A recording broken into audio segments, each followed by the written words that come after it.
ரீசெண்டா ஒரு ஷார்ட்ஸ்ல வந்து தீபா சிஸ்டர் பேசியிருந்தத பார்த்தேன். எக்ஸாக்ட்டா அழகு அப்படின்ற விஷயத்த பத்தி நான் என்ன நினைக்கிறேனோ, அத அப்படியே அந்த வீடியோல சொல்லியிருந்தாங்க. ஒரு ஆணுக்காகட்டும், இல்ல பெண்ணுக்காகட்டும், அழகு அப்படின்றது எப்பவுமே ஒருத்தவங்களுடைய வெளித்தோற்றத்த வச்சு நம்ம நிர்ணயிக்க கூடாது.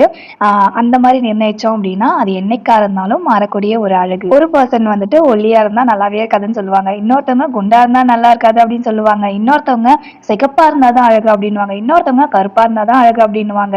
ஸோ ஒவ்வொருத்தவங்களுக்கும் ஒரு ஒரு எண்ணங்கள். அதுக்கு நம்ம எதுவும் பண்ண முடியாது இல்லையா? இப்போ நான் ஒல்லியா இருக்கேன் அப்படின்னா, என்ன 10 பேருக்கு பிடிக்கும், 10 பேருக்கு பிடிக்காது. அதுக்கு நான் எதுவும் பண்ண முடியாது. அவங்க பார்க்குற பார்வையிலயும், எண்ணத்திலயும் தான் இருக்கு.